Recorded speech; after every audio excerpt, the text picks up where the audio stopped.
Trio di lini tengah ya, yang kekinian adalah ketika Real Madrid kehilangan salah satu personilnya. Wes, Casemiro. Kalau lu punya trio lain nggak yang bisa lu ingat sepanjang sejarah sepak bola?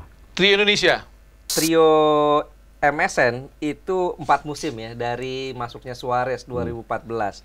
Dan dari 4 musim itu mereka mendapat... Tapi kalau kita berbicara trio, ada trio yang menyedihkan.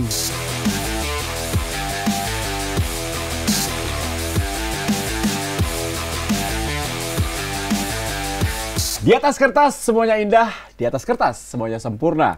Tapi kenyataan dalam hidup kadang-kadang tidak sesuai dengan ekspektasi kita. Tinggal bagaimana kita menyikapinya.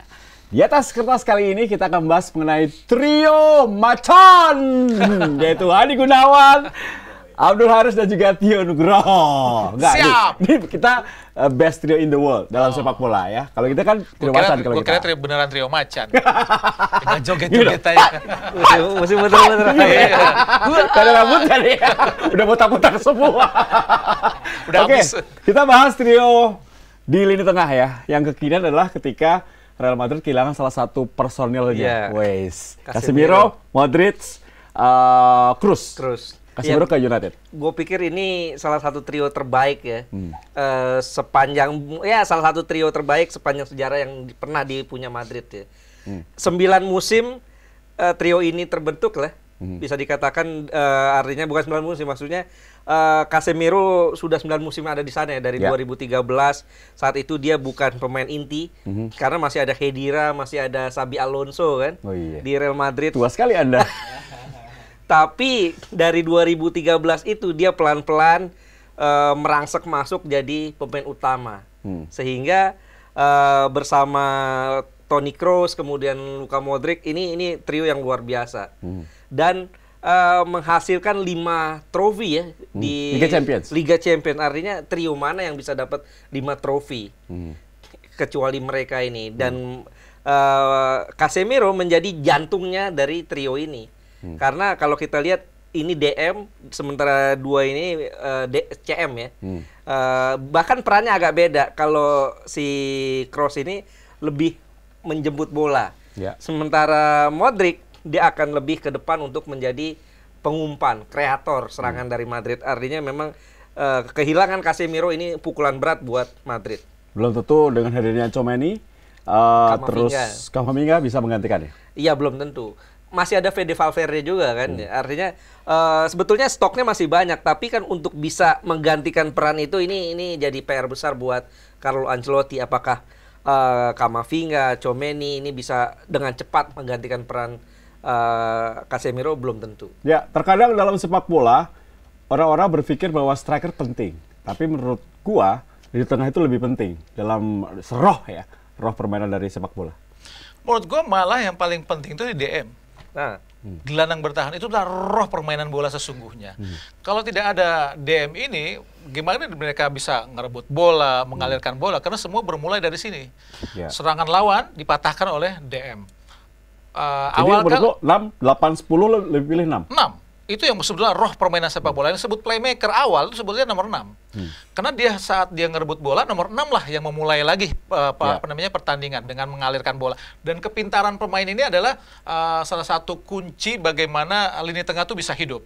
Dan jika tidak ada gelandang bertahan di sini, selesai permainan sepak bola. Makanya dibilang sebut orang yang membersihkan, pokoknya pencuci kotor lah, segala macam. Karena dia saking pentingnya, tapi tidak bisa dilihat, saking tidak terlihatnya permainan peran mereka. Walaupun sesungguhnya ini fungsi yang paling vital dalam permainan sepak bola. Dan dalam permainan di Real Madrid misalkan, Casemiro memang mampu memerankan satu peran sebagai gelandang bertahan. Tapi dia tidak bisa bergerak sendirian jika tidak ada namanya gelandang 50-50. Nah, disebut gelandang 50-50 ya, orang bilang sekarang box to box, itulah sesungguhnya. Itu ada pada Dili Kroos. Sedangkan Casemiro adalah 60-40. 60-nya itu lebih banyak bertahan, 40-nya menyerang. Sedangkan Modric, seperti yang tadi Aris bilang, adalah lebih menyerang. Itu memang benar, karena 60%-nya dia adalah menyerang, 40%-nya bertahan. Itu yang sangat diperlihatkan pada Modric, Toni Kroos, dan Casemiro. Nah, khusus Toni Kroos, buat gue ini adalah pemain yang sangat pintar. pintar sekali. Bagaimana mereka dia bermain sangat simple, sangat indah menurut gue ya. Sebagai seorang gelandang box to box, permainannya sangat indah karena walaupun dia agak sedikit keras, tapi sangat elegan cara bermainnya. Makanya bagaimana peran pemain ini hingga membawa banyak trofi buat Real Madrid. Buat gue trio Modric, Toni Kroos dan juga Casemiro sangat patut untuk dikedepankan dalam sejarah Madrid. Seperti itu. Ini akan menjadi cerita apakah Madrid akan stay di level itu atau tidak ya Kylian Casemiro. Ya, gue khawatir ya dengan kepergian Casemiro ini membuat Madrid seperti 2004 saat mereka kehilangan Claude Makélélé. 2004 Claude Makélélé pindah ke Chelsea dibawa oleh Mourinho dan itu menjadi Jose Mourinho. Karena kedatangan Makélélé itu yang bikin Chelsea saat itu bisa jadi langsung juara. Tangguh. Sebaliknya Real Madrid kehilangan Makélélé yang orang-orang bilang dulu ada rumornya Makélélé dibuang karena nggak ganteng. Ya ampun. Lah, ini Madrid saat itu Madrid Galacticos. Ya. Ada David Beckham, ada Luis Figo, ada Zidane, ada Ronaldo, Raul Gonzalez, Morientes. Iya, artinya kayak gua tuh. Mereka manajemennya manajemen yang marketing gitu. Kenapa Claude Makélélé tidak masuk dalam marketing mereka? Karena kurang menjual. Tapi hasilnya apa? Setelah Makélélé pergi, Chelsea juara, sementara Madrid sempoyongan. Ditarik Thomas Gravesen. Gagal ya? Gagal. Karena memang susah untuk mencari peran sebagai seorang gelandang bertahan. Dan kebetulan saat itu benar seperti Haris bilang, Makélélé itu benar-benar tipe gelandang bertahan yang sangat dibutuhkan oleh semua tim. Karena benar-benar melakukan pekerjaan yang sangat-sangat kotor. Fungsinya sangat penting, tapi tidak terlihat perannya. Itulah nggak enak jadi seorang pemain gelandang bertahan. Saking vitalnya, tapi tidak sering tidak mendapat apresiasi atau penghargaan dari orang-orang bagaimana peran mereka sebagai pemain yang sangat-sangat luar biasa vital dalam sebuah permainan sepak bola. Bisa dibayangkan kalau permainan sepak bola sebuah tim tidak ada gelandang bertahan. Wah, luar biasa sulitnya. Ya kayak United itu kalah mulu kan, nggak bisa bertahan. Kalau dibandingin dengan trio lebih lagi ya nih, trio Xavi, Iniesta, Busquets. Itulah maksudnya fenomena dalam taktik bermain bola ya. Kalau memang ada 3 pemain di tengah, itu mau nggak mau memang ada 2 pilihan. 2 gelandang bertahan, 1 gelandang menyerang, atau 1 gelandang menyerang, 1 gelandang bertahan, tapi ada yang 50-60. Dan kebetulan misalkan kalau kita komparasi dengan trio yang ada di Barcelona, seperti misalkan Busquets, terus ada Xavi dan Iniesta, perannya hampir sama dengan apa yang diperankan oleh trio Casemiro, Kroos atau Modric. Tapi kalau gua lihat di Busquets itu agak beda dengan Casemiro. Karena Busquets sama perannya sebagai gelandang bertahan, tapi lebih elegan. Cara mengambilnya kalau di Indonesia mungkin kita bisa ngelihat Zulfiandi gitu ya. Oh, bukan Sandi Sute ya? Oh, jauh! Jauh! Sandi Sute buat sama Zulfiandi. Jauh bagus Zulfiandi. Menurut gue seperti itu. Kalau karena Zulfiandi itu hampir sama dengan mainnya, bukan kualitasnya jauh lah, kualitas sama Busquets. Yaitu gelandang bertahan tapi tidak terlalu mengandalkan power, misalkan kayak Haryono yang bakbuk gitu. Enggak, tapi lebih elegan. Nah, peran apa yang diperlihatkan sama pemain-pemain Barcelona, khususnya lini tengah Busquets, Xavi dengan Iniesta itu hampir sama. Xavi peran dari Toni Kroos, sedangkan Iniesta peran dari Modric, tapi lebih full skill. Kalau lu suruh pilih, lu pelatih nih, dikasih pilihan mau mana? Casemiro, Kroos atau gua trio Barcelona. Karena menurut gua lebih lebih sulit dimainkan. Walaupun gua sebetulnya menganut paham simple football. Tapi gue lebih senang melihat mereka karena sangat indah dimainkan. Karena kalau menurut gua Modric, Kroos, Casemiro itu kan lebih simple football. Apa maksudnya tidak terlalu ribet cara mainnya. Kalau trio Barcelona ini kan tiki-taka, semua segala macam. Walaupun sebetulnya Real Madrid juga berusaha melakukan hal seperti itu. Tapi buat gua trio Barcelona lebih enak dilihat. Ya, itulah yang menjadi jualan La Liga ya, El Clasico. Kalau lu komparasinya berapa? Kalau gue orangnya lagi-lagi berdasarkan apa yang didapat. Pialanya. Karena kalau gue pikir dari trio Barcelona dan trio Madrid, Liga Champions-nya lebih banyak trio Madrid. dan dia dipegang oleh dua pelatih yang berbeda kan. Carlo Ancelotti dan Zinedine Zidane. Tapi tetap trio itu tidak tergantikan. Sementara dan di depannya kalau kita lihat Barcelona ini kan apa ya? Timnya depannya bagus ya, artinya tumpuannya hebat. Sementara trofi yang didapatkan dengan trio Iniesta Xavi ini masih kalah dibanding trio Madrid. Mereka nggak jelek, mereka trio yang hebat. Tapi kalau kita bandingkan, gue pilih trio Madrid. Masalah trofi dia. Sama, gue juga Madrid. Makanya gue nggak suka sepak bola pragmatis kayak Jose Mourinho seperti itu. Ini nggak ngomongin Jose Mourinho. Kita masih ngomongin La Liga nih. Oh gitu. Di depan ini juga ada yang menarik BBC ya. Bale, Benzema, Cristiano Ronaldo dan juga MSN, Messi, Suarez, Neymar. Kita beruntung hidup di zaman ini ketika Ronaldo ketemu dengan Messi. Ya gue ngelihat komparasi ini cukup sepadan ya. Maksudnya Bale, Benzema, Cristiano dengan Messi, Suarez, Neymar sebetulnya perannya hampir sama lah. Maksudnya tetap bagaimana kaki pemain-pemain yang di dua sisi ini, kaki kiri dan ke kanan tuh ditukar. Maksudnya kaki kanan tidak bermain di kanan tapi di kiri, dan kaki kiri bermain di kanan. Seperti Messi bermain di kanan, Neymar main di kiri. Sedangkan striker tetap Suarez. Nah, itu menurut gua permainannya lebih efektif sebetulnya punya Madrid punya. Cuman secara permainan sekali lagi gua lebih melihat bagaimana enaknya dilihat. Kita melihat masalah Messi, kualitas Messi, capability Messi dan juga Suarez, dan juga bagaimana kualitas dari seorang Neymar. Itu buat gua kualitasnya lebih tinggi dibanding kualitas yang ada di Benzema, Bale dan Cristiano Ronaldo. Cuma maksud gua Benzema di sini lebih efektif dibanding Suarez. Gue lebih ngelihat Benzema sedikit lebih baik lah dibanding Suarez. Kenapa Suarez lebih mampu memperlihatkan permainan yang tajam? Karena memang dukungan dua lini sayap mereka, Neymar dan Messi, yang nggak bisa dipungkiri lah. Maksudnya saat bermain di Barcelona 4 Ballon d'Or ya. Messi 4 Ballon d'Or itu membuktikan bahwa kualitas Messi ya sangat luar biasa dibanding kualitas Bale. Nah, Messi ini bisa dibandingkan dengan mungkin Cristiano Ronaldo lah. Tapi tetap menurut gua Messi lebih di atas dibanding Cristiano Ronaldo, dan atau Neymar lebih di atas dibanding Bale. Tapi memang itu sedikit agak perbedaan di lini depannya.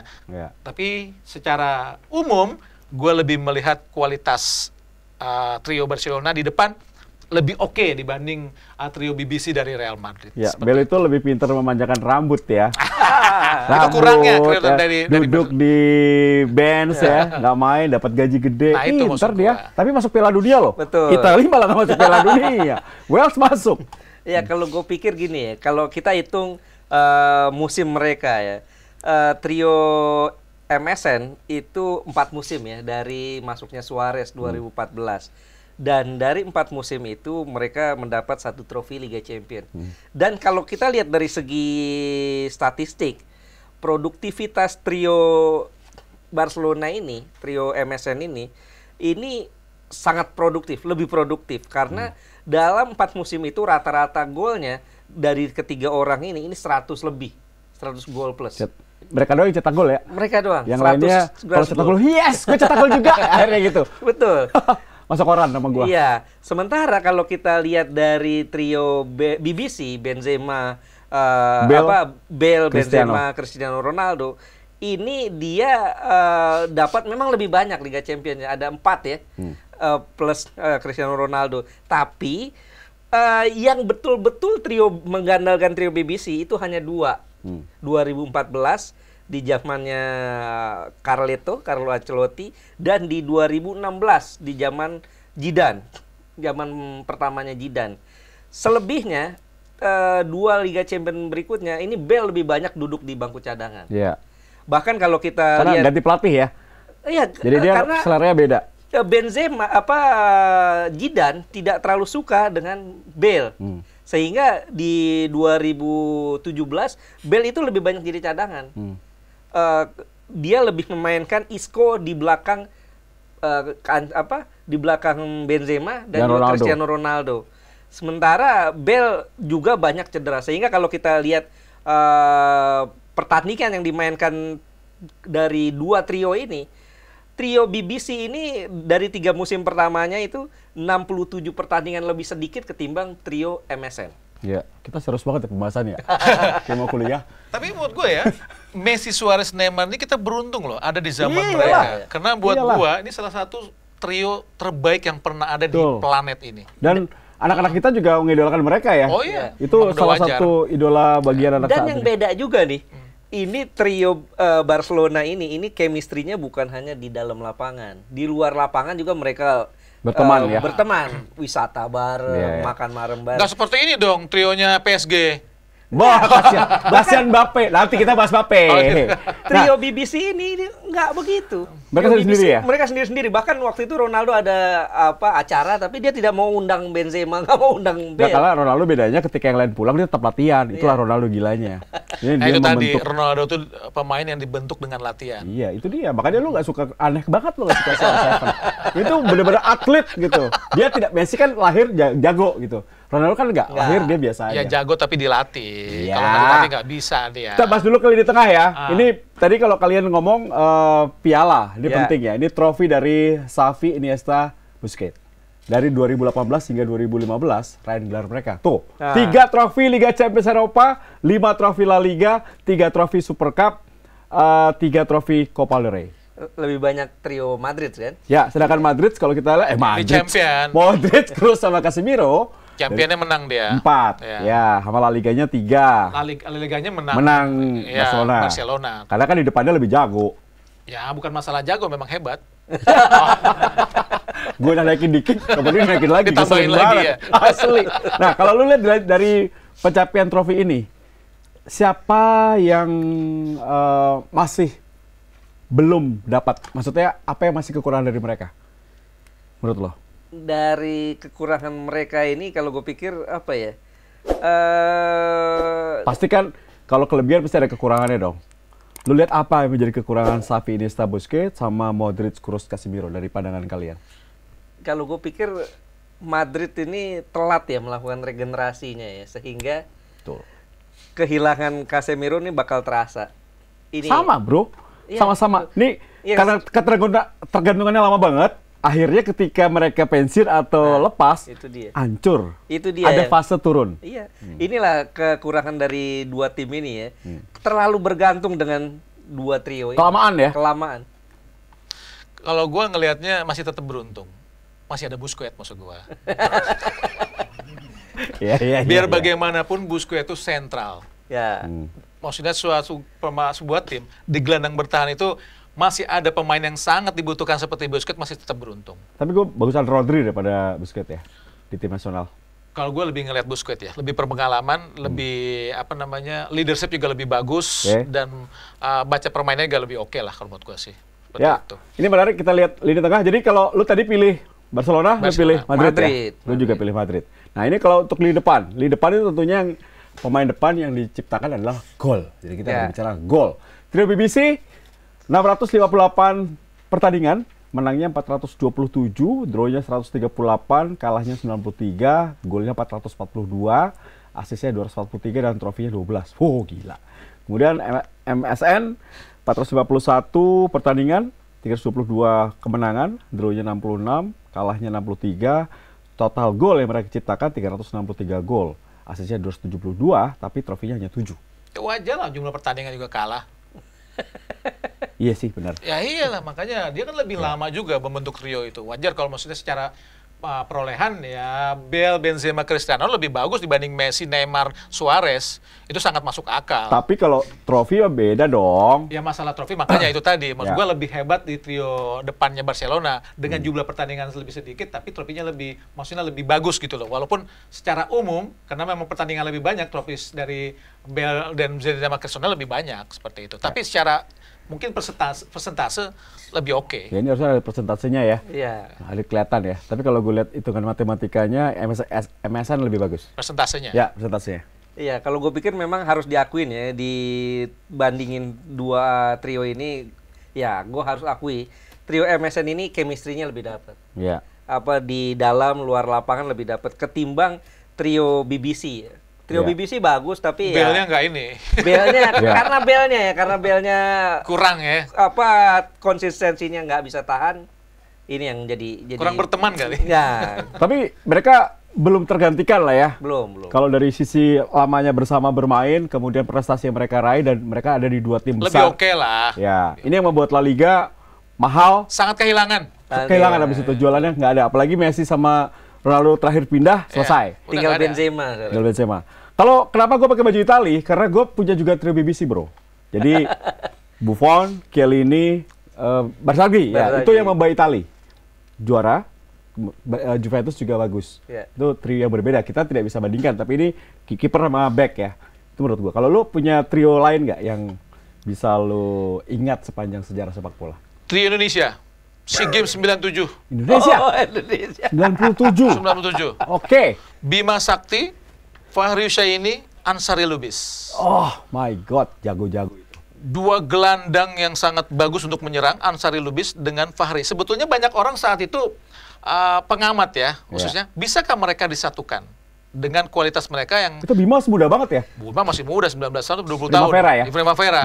Dan saat itu Fahri dengan apa namanya, walaupun jangan bandingin dengan level dunianya Iya, iya, ya, iya. maksudnya Iya, iya, iya. masalah apa namanya, fungsi dan perannya ya Iya. saat itu. Bahwa Fahri itu kan apa namanya, ganda lapangan tengah. Begitu Iya. juga dengan Ansari. Tapi Wah, saat wah. ya. Iya. Tapi di bawah Hank Williams, peran mereka dibedakan.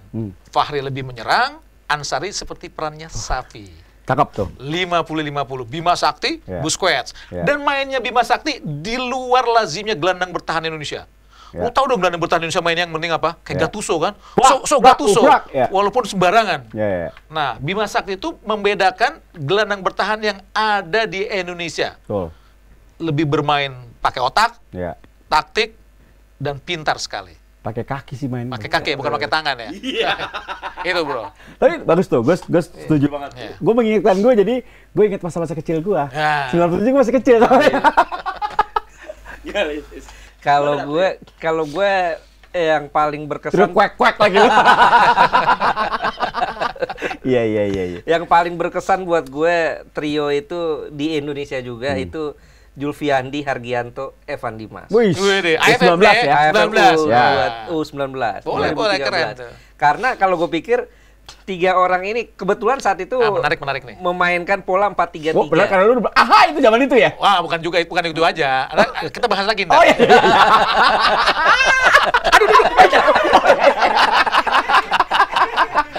Iya. Lanjut. Karena lu jadi kelawak. Karena gue pikir saat itu apa ya, orang-orang menyamakan, walaupun beda ya, kelasnya beda, menyamakan timnas U19 era Indra Syafri saat itu 2013 dengan Barcelona. Karena gaya bermainnya kan tiki-taka. Kita tuh. kah? Toko Tiki kan. Dan di sini peran Hargianto sebagai Sentral, Busquets-nya. Ya. Sementara Julfiandi Safi dan juga Evan Iniesta. Ya, Kebetulan ya. nomornya juga sama Pas. ya. Pas. Ya. Ini yang membuat gue pikir kunci kemenangan Indonesia saat itu di sini, bukan di depan. Karena depan kan kita tahu Ilhamuddin, kemudian Maldini Pali, Muklis Adining. Iya. Ini mereka bagus, tapi kalau tidak ada 3 gelandang ini tidak bisa apa-apa. Tapi sayangnya ya 3 gelandang ini nggak bertahan sampai sekarang. Iya. Itulah kelemahan pemain Itu Indonesia. kelemahan kita. Tidak konsisten, tidak Tidak kuat konsisten. untuk bisa bertahan di level atas tim nasional. Nah, yang menarik ya sebetulnya dari Aris tadi sebutkan, gua tuh sangat mengidolakan, menyukai apa yang dimainkan oleh Zulfiandi. Zulfiandi itu seperti apa ya, mengingatkan kembali masanya apa namanya Bima Sakti, tapi lebih halus cara mainnya. Bima Lebih Sakti style. lebih style. Kalau Bima Sakti kan masih agak keras. Ya, Nah, ya, Zulfiandi ya. itu bisa memainkan peran sebagai gelandang bertahan Ya. dan juga pemain apa namanya gelandang yang 50-50 dan mainnya sangat halus dan pintar. Sebagai gelandang bertahan bisa, sebagai pemain 50-50 juga bisa. Ini yang sangat apa ya, membuat gua kehilangan setelah dia cedera ya. Semoga sih dia tampil lebih konsisten lagi dan tahan lama di tim nasional. Karena sangat jarang ya dengan gelandang bertahan setelah eranya Bima Sakti muncullah gelandang bertahan yang penting main keras seperti Yeah. orang bilang dijuluki Gattuso walaupun mainnya Gattuso Yeah. sebetulnya mainnya Iya, nggak gitu-gitu juga. Iya, nggak gitu-gitu juga, main asal geradak geruduk nggak Yeah, gitu juga yeah. sebetulnya kan. Nah, Zulfian itu seperti mengembalikan bahwa lu main gelandang bertahan juga bisa lebih pintar lagi bermainnya. Bisa contoh gue nih, mungkin kata Zulfiandi seperti itu. Dan harus banyak pemain-pemain seperti Zulfiandi. Benar kata Haris bilang, juaranya Indonesia saat itu, jika tidak ada trio ini memang sulit ya. Hargianto, nah Hargianto tuh bermain gelandang bertahan yang mending. Gattuso tuh kan. Tapi buat gua Hargianto tuh masih ada sisi tekniknya, masih sangat bagus dan sangat beruntung memiliki Zulfiandi. Nah, Evan Dimas saat itu memang lagi gacor-gacornya ya, lagi bagus-bagusnya.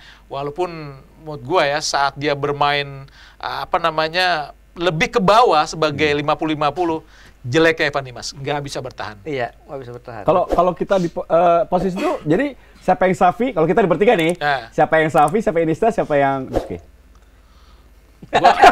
Jangan males banget. Soalnya jujur aja ya, gue main bola itu paling ogah main sebagai gelandang bertahan. Lu gelandang serang? 50-50 atau gelandang serang? Asik. Capek bro kalau main gelandang bertahan. Iya. Kalau udah tua, waktu muda mah kuat-kuat aja. Adi Gunawan begini larinya ya kan. Tapi kalau berbeda lagi, kalau di Liga Italia dulu ada trio Belanda ya. Ini sangat mewah banget kala itu AC Milan. Punya Ruud Gullit, punya Rijkaard sama Van Basten. Iya beda ya. Kalau itu 3 trio yang mengisi posisi di posisi beda. Kita tahu Rijkaard ada di belakang, kemudian juga Gullit dan Basten ada di depan. Artinya beda. Bahkan kalau Milan punya trio Belanda, Inter Milan juga punya trio Jerman. Andreas Brehme, Lothar Matthäus dan Jurgen Klinsmann. Artinya memang karena saat itu tua banget kita. Karena saat itu kuota pemain asing cuma 3 kan yang boleh dimainin kan. Ini yang gue pikir menjadikan trio itu menjadi begitu legendaris saat itu. Kalau trio yang Haris sebutkan tadi bolehlah dikomparasi trionya Belanda di Milan, trionya Jerman di Inter Milan. Itu bisa dikomparasi tuh. Karena masanya sama ya. Masanya sama dan posisinya hampir begitu. Misalkan walaupun Andreas Brehme main di sisi kiri atau kanan ya. Sedangkan Rijkaard lebih bermain di center back gitu loh. Gullit di tengah, Basten di depan. Yang membedakan cuma belakangnya ya. Tapi kalau menurut gua secara performa dan prestasi ya trio di antara trio Inter Milan atau AC Milan ya trio Belanda lah yang lebih mentereng lah. Tapi kalau kita berbicara trio, ada trio yang menyedihkan pemirsa, yaitu trio Messi, Neymar dan Mbappe. Mbappe ini dizolimi sepertinya karena dalam beberapa video sepertinya hanya gandengan tangan bermain games kecil itu Messi sama Neymar, Mbappe dicuekin. Menurut gue bukan dicuekin, itu konsekuensi dari seorang pemain muda yang ingin. Memang dia memiliki kapasitas yang sangat luar biasa ya Mbappe. Menurut gue sih ini salah satu striker muda terbaik di dunia ya, walaupun nggak bisa dibilang yang paling baik gitu loh. Tapi setidaknya kapasitasnya sebagai pernah membawa Perancis juara Piala Dunia itu membuktikan bahwa dia adalah salah satu pemain yang memiliki kecepatan yang sangat luar biasa. Dan di trio di depan sekarang, seperti misalkan ingin menciptakan trio Barcelona yang ada di PSG sekarang, walaupun minus Suarez, sekarang ada Mbappe, agak kurang sedikit Mbappe ya. Maksudnya egonya terlalu besar. Dia besar atau nggak dikasih kesempatan sama Messi sama Neymar nih? Gimana nggak dikasih kesempatan orang maksudnya berada di depan aja itu sudah membuktikan bahwa Mbappe itu memiliki peran dan posisi yang sangat besar untuk untuk dijadikan sebagai pemain kunci di PSG ya. Lu bilang ego ya? Ego, menurut gue lebih ego ya. Karena beberapa kali kalau gue lihat, gue bandingin dengan trio MSN saat itu. Walaupun Suarez, Neymar memiliki kesempatan yang bagus, tapi kadang-kadang masih bisa memberikan bola di antara mereka berdua. Tapi kalau Mbappe kadang-kadang sangat memaksakan. Walaupun kita harus akui ya bahwa kapasitas Mbappe tetap sebagai salah satu striker yang memiliki kualitas terbaik di dunia. Gimana Is? Kalau gue lihat, setuju nggak? Sepakat nggak lo? Iya, ada benarnya juga. Salah satu suksesnya trio MSN di Barcelona saat itu adalah bagaimana Suarez mengecilkan egonya. Dia mau melayani Messi. Sehingga Messi ini orang yang bisa dikatakan kita sering pernah dengar bahwa Messi nggak egois ya? Siapa? Justru egois sekali Messi itu. Serius lo? Iya. Lo kenal? dari banyak referensi yang gue baca ya, artinya Messi itu beberapa kali dia yang memutuskan ini pemain mau main sama siapa gitu. Oh, pada akhirnya setelah dia jadi bintang di Barcelona. Tapi basically personality dia kan baik. Justru orang lihat Ronaldo yang... Tapi kalau menurut gua, pemain besar seperti Messi pastilah memiliki sisi egois yang sangat luar biasa. Yang menjadikan gua bisa bilang juga ya sebagai seorang egois dari sisi Messi adalah bola harus ke dia. Betul. Ya, mau nggak mau. Iya. Nah, tapi maksud gua, apa yang terjadi di PSG sekarang kan nggak seperti itu. Maksudnya, Messi, lu bukan di Barcelona nih. Mungkin banyak pemain kayak misalnya waktu dia membuat pagar hidup, dia harus tiduran. Itu kan sesuatu yang menurut gua gila loh. Kalau gua balik, harusnya Messi sama Neymar kan udah senior nih. Dia kasihlah panggung untuk Mbappe. Jadi bukan Mbappe yang... Itu kan sekarang makanya bagaimana pemain seperti Neymar dan Messi berada di sisi kiri kanan kan. Mbappe ada di tengah. Biar bagaimanapun, Messi dan Neymar kan memberikan pelayanan kepada Mbappe. Tapi kadang-kadang maksud gua tidak seperti apa yang dilakukan oleh Suarez. Oh, lebih mau ngalah ya. Lebih mau ngalah ya. Itu, tapi ya nggak bisa juga disalahin Mbappe-nya ya. Gua nggak sepakat juga kalau Mbappe terlalu ego. Karena beberapa kali dari cuplikan-cuplikan PSG main ya, ini Mbappe sudah buka ruang, tapi nggak dipasing tuh. Neymar lihatnya ke Messi selalu. Nah, itu. Atau Messi lihatnya ke Neymar, nggak mau passing ke Mbappe. Atau karena masalah isu yang dia mau tetap stay kalau Neymar keluar, itu jadi itu cukup panjang kalau ya. menurut gua sih lebih ke otomatisasi bermain bola ya. Maksudnya kayak lebih lama kita bermain, misalnya gue main sama lu gitu ya. Kalau gue megang bola kan pasti gerakan gue udah hafal sama gerakan lu.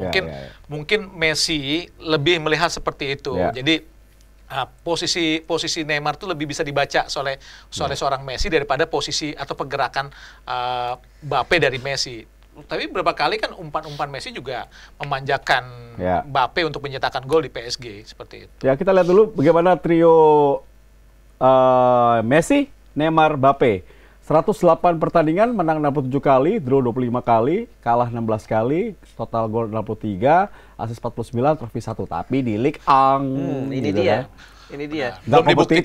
Belum dibuktikan di level Eropa lah. Ini dia yang gue bilang kenapa trio Messi, Mbappe, dan Neymar ini belum bisa kita bandingin sama BBC atau sama MSN. Minimal mereka dapat satu Liga Champions Eropa dulu ya. Baru bisa bandingin. Itu baru bisa. Kita mau bandingin siapa di Perancis? Iya, susah lah. Nggak ada yang kita bisa bandingin. Terlalu besar nama Mbappe, Messi, dan Neymar. Oke. Terus kalau lebih bagus mana menurut kalian? Ini sedikit keluar dari konten. Mbappe pindah ke Real Madrid atau Mbappe stay di situ? Kalau gue lebih senang pindah. Pindah, mesti pindah. Kalau Mbappe mau lebih besar, dia mesti pindah. Dia harus membuktikan kualitasnya bukan hanya di dalam negeri. Soalnya Prancis cuma satu, PSG saat ini. Kalau dulu masih ada lawannya, Marseille, Lyon gitu. Sekarang Bordeaux, Monaco, sekarang sendirian PSG. Makanya supaya si Mbappe ini bisa membuktikan bahwa gue juga masih bisa sejajar dengan Neymar atau Messi yang mereka telah peroleh di Barcelona dengan trofi yang begitu banyak, di La Liga atau di Liga Champions. Dia pindah dong ke klub yang lebih besar, Madrid misalkan. Dia bisa melawan di situ tim-tim seperti Barcelona atau misalkan Atletico Madrid gitu. Dan juga bisa tampil di Liga Champions melawan tim-tim yang mungkin ya lebih sepadan lah dengan kapasitas Mbappe sebagai seorang striker kelas dunia. Atau ke Chelsea ya? Atau ke Chelsea, ke Liga Inggris misalkan. Atau ke misalkan Liverpool gitu. Ya. Jadi kesimpulannya, menurut Hadi Gunawan dengan Ais, siapakah best trio in the world versus kalian? Kalau misalkan, ya itu tadi, kalau bicaranya mungkin trofi dan keindahan bermain, enak ya kita nonton ya trionya Barcelona, Neymar, Messi dengan Suarez. Karena kalau kita bandingin dengan trio yang dulu kan susah. Nah, kita paling membandingkan dengan trio Madrid yang ada seperti tadi ya. Madrid yang dulu atau yang sekarang? Yang kemarin, maksudnya yang Casemiro, Toni Kroos dan Modric. Dan buat gua lebih enak dilihat dan lebih oke lah trio Barcelona. Panjang masa ya? Panjang masa. Soal gue paling enak itu lihat pernah yang ada di dunia itu. Asik. Kalau gue, ya kalau dari segi keindahan iya betul. Tapi kalau dari kualitas trio Casemiro, Modric dan Kroos ini the best lah. Kenapa gue bilang the best? Karena mereka bisa bawa Madrid juara di saat tim bagus dan di saat tim biasa aja. Mereka saat di depan ada trio BBC, ya juara wajar lah. Sekarang musim kemarin mereka bisa juara dengan kualitas pemain-pemain muda di depan, Vinicius. Ngos-ngosan tapi mereka. Tapi walaupun ngos-ngosan dan bisa juara, itu yang membuktikan kualitas mereka. Sementara trio Barcelona, Iniesta, Busquets dan juga Xavi, depannya ini Messi, Suarez, Neymar. Artinya tugas mereka lebih ringan. Tapi memang di luar hebatnya trio depan trio depan dari Barcelona, Neymar, Messi dengan Suarez, yang harus diakui ya, maksudnya level kualitas teknik dan pemahaman strateginya Iniesta, Xavi dan Busquets ya level atas dunia lah. Maksudnya sulit dicari tandingannya seperti keduanya itu. The best lah. Oke, lu pada nanya gue sih, gue trio apa gitu. Roma gimana Roma? Ini kayaknya trio ini nih, Batistuta. Exactly! Totti. Gue ngomong. Satu lagi? Trio yang paling gue suka adalah Totti, Batistuta, dan Montella. Nah, itu dia. Itu karena membawa Roma juara setelah cukup lama. Tahun 83, Scudetto baru 2001. Tapi Totti bermain agak di belakang striker. Ya kan, gak apa-apa ya, penting itu tim Roma saat itu salah satu tim yang paling gue suka. Kasih. Ada Candela, ada Cafu, ya Alder ya. Yes. Oh, gue masih hafal tuh. Iyalah, itu ya terbaik 2001 ya. 2001. Oke. Dan tentunya semoga trio-trio itu juga bisa dikatakan membuat kita menjadi suka sepak bola. Dan gue yakin dalam 3 generasi nama-nama itu pasti akan teringat ya. Dan seorang striker atau lini depan memang penting, tapi lini tengah adalah roh dari permainan sebuah tim. Cakep. Mereka ternyata pastinya sudah itu berdiskusi yang di sana itu. Apa nih gitu. Tapi cakep. Bisa nyimpulinnya loh. Bisa nyimpulinnya luar biasa nih. Keren. Tim T10 TV emang keren emang. Baik, Hadi Gunawan. Abdul Haris, terima kasih ya. Sama-sama. Baik, terima kasih telah menyaksikan Di Atas Kertas episode The Best Trio in the World. Semoga bermanfaat dan kita ketemu lagi di konten berikutnya. Sign out.